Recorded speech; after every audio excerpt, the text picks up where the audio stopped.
They told you to drive slow, idle gently, and keep it safe. But what if all of that good driving advice is actually wrecking your engine?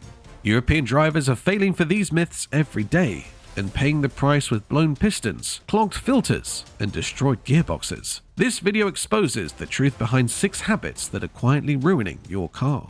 At number 1 is constant low RPM driving. For years, drivers across Europe have believed that keeping the engine running at low RPM saves fuel and makes the engine last longer. It sounds like common sense. Less strain, less wear. But since the early 2000s, engineers have started challenging this idea.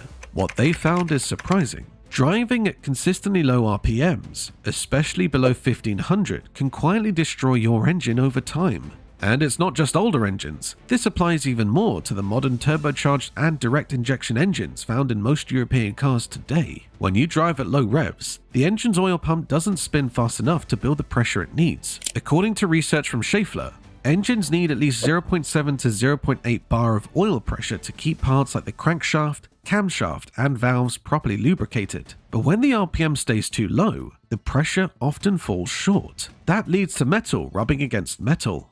Over time, technicians notice worn-out bearings, damaged valve trains, and something called piston slap, where pistons wobble slightly and hit the cylinder walls. This damages both surfaces and speeds up oil consumption, reduces compression, and drains engine power. But the damage doesn't stop with mechanical wear. Low RPMs also mess with engine temperature. You'd think the engine runs cooler when it's not working hard, but that's not how it works. At low revs, the water pump also slows down, which means the coolant isn't moving fast enough. Meanwhile, the combustion process gets weaker and less efficient, which creates more heat instead of less. That heat builds up and can warp the cylinder head, damage the head gasket, and cause stress cracks in the engine block. It's slow and silent, but deadly. Then there's the turbochargers. Most new cars in Europe now come with turbo engines, and those engines are especially vulnerable when driven at low RPMs. One major risk is something called low-speed pre-ignition, or LSPI. It usually happens between 1500 and 2000 RPM under load, like when you're accelerating in a high gear. It causes small explosions inside the cylinder before the spark plug even fires. These sudden pressures can blow holes in pistons or snap connecting rods. Car manufacturers are so worried about LSPI that it's become one of the biggest challenges in making smaller, more efficient engines that still meet emissions law. Another hidden problem from low RPM driving is carbon buildup. This is especially bad in direct injection engines. When you don't rev the engine enough, unburned fuel and oil vapors start to stick to the intake valves and build up in the combustion chamber and exhaust system. Over time, that carbon makes the engine run rough, reduces airflow, and can trigger expensive repairs. If you're enjoying the video, make sure to hit the like and subscribe button. Next, at number 2 is excessive idling. Most people think letting the engine run while parked or waiting is harmless, especially in colder European climates or while stuck in traffic. But excessive idling is quietly damaging modern European vehicles in ways that many drivers never realize. It may seem like a small habit, but over time, it wears down vital components, increases pollution, and quietly empties your wallet. For countries where diesel engines are the norm and nearly all new cars meet strict Euro 6 emission standards, this idle behavior clashes with how these engines were designed to work. When a car is idling, the engine runs at very low speeds, usually between 600 and 800 RPM, which means it never reaches the high temperatures needed for proper combustion. Because of this, fuel burns less completely, which creates more soot and other byproducts. Studies show that engines at idle can produce up to 22% more soot compared to normal driving. These fine particles get into the engine oil, slowly degrading it and reducing its ability to lubricate properly. A study in 2023 looked at Scania trucks and found that just 30 minutes of idling each day sped up oil breakdown by nearly 40%, which meant drivers needed 2 to 3 extra oil changes a year just to keep things running smoothly. And if your vehicle has a diesel particulate filter, like most European diesel cars do, things get even worse. In places like Brussels, emissions tests revealed that 12% of Euro 5 and Euro 6 vehicles had clogged filters because of too much idling, which caused pollution levels to shoot up by hundreds of times beyond legal limits. That same idling also disrupts the advanced emission systems these vehicles rely on. Diesel particulate filters, for example, are supposed to burn off trapped soot at high temperatures above 550 degrees Celsius to keep themselves clean.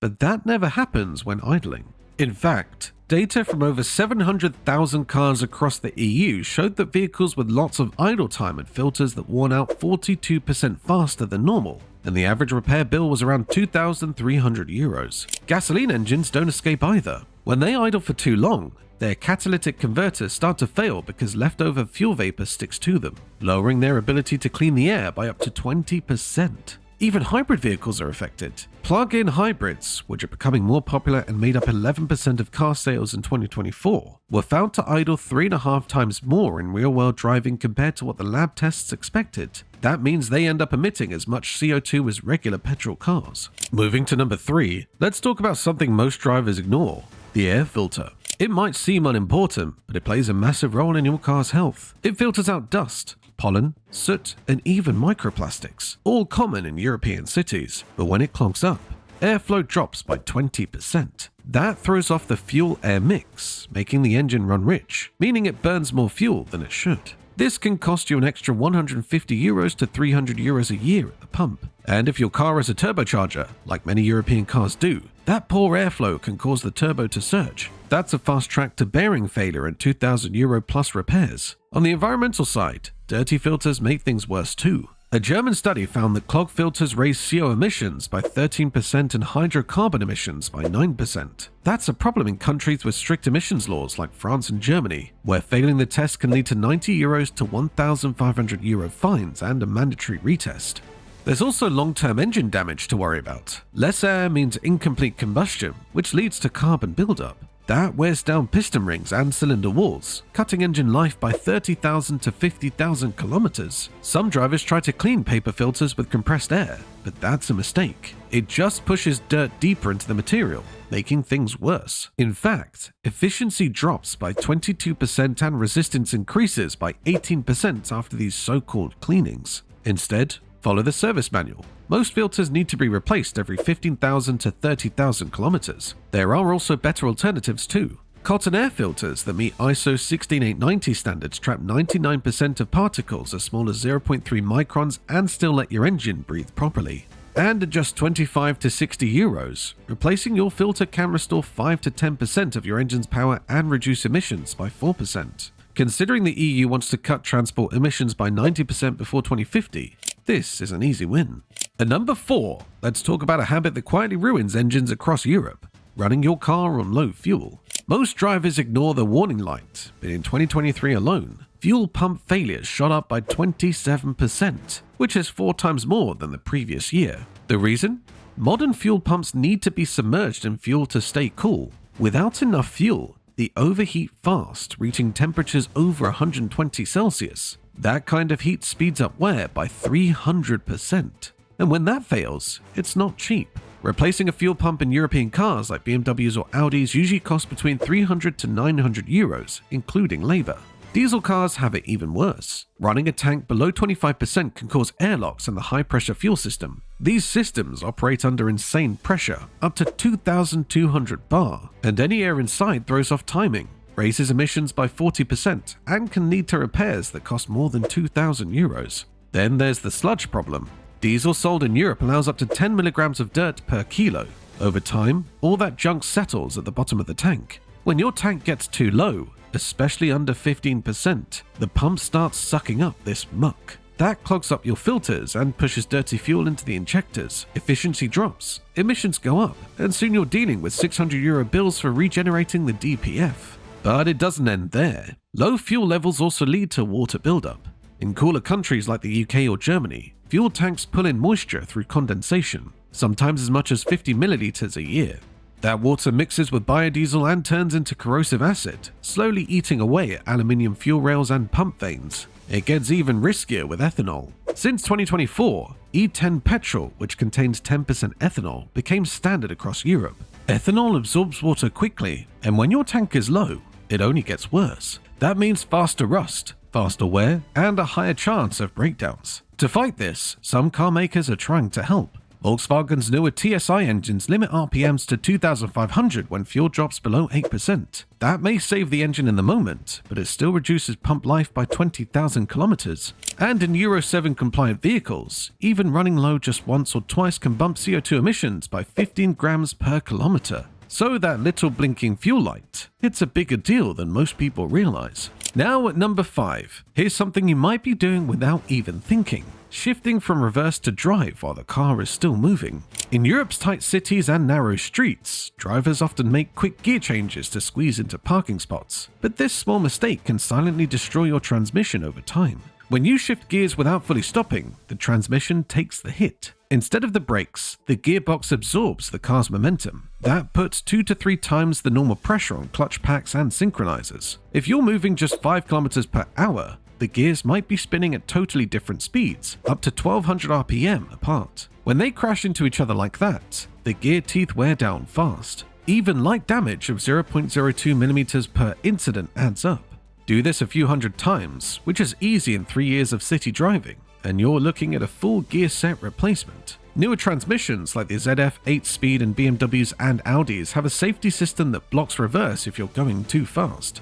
But older ones, like Peugeot's AL4 or Volvo's AW55, don't. And repairing those can cost anywhere from 2,800 to 4,500 euros. It's no surprise that the RAC has reported a steady rise in transmission breakdowns, up 17% since 2020, with over a third caused by premature shifting. But the damage doesn't stop at the gearbox. Shifting too early can shoot a burst of torque, as high as 600 Newton meters through the drivetrain. That's enough to crack differential gears, wear out driveshaft joints 40% faster, and throw off the balance in front-wheel drive shafts. The real danger? These issues don't show up right away. One problem leads to another, and in 6 to 18 months, you're back in the shop fixing the rest of the system. German inspectors have caught on. They now check shifting behavior by scanning the car's transmission module during annual tests. Moving on to number 6, excessive engine braking is also a nightmare for the engines. Many drivers believe it saves fuel and gives better control, especially in hilly areas. But behind the scenes, engine braking can be just as damaging as idling,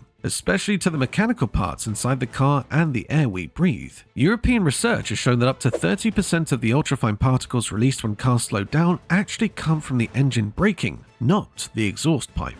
These particles are incredibly small, smaller than a micron, and packed with metals like zinc, phosphorus, and iron, which come from oil additives and brake materials. What's worse is that current Euro 7 regulations don't even cover these non-exhaust emissions, even though they make up 30% of PM 2.5 and 40% of PM 10 particles in EU road traffic. The mechanical damage adds up quickly. Manual transmissions rely on synchronizers to help gears shift smoothly, but when you downshift aggressively over and over, the heat inside those tiny parts can shoot above 185 degrees Celsius, which wears them down faster, up to 62% more than usual. The special coating on those synchronizer rings starts to peel away, leading to grinding noise and gear failure.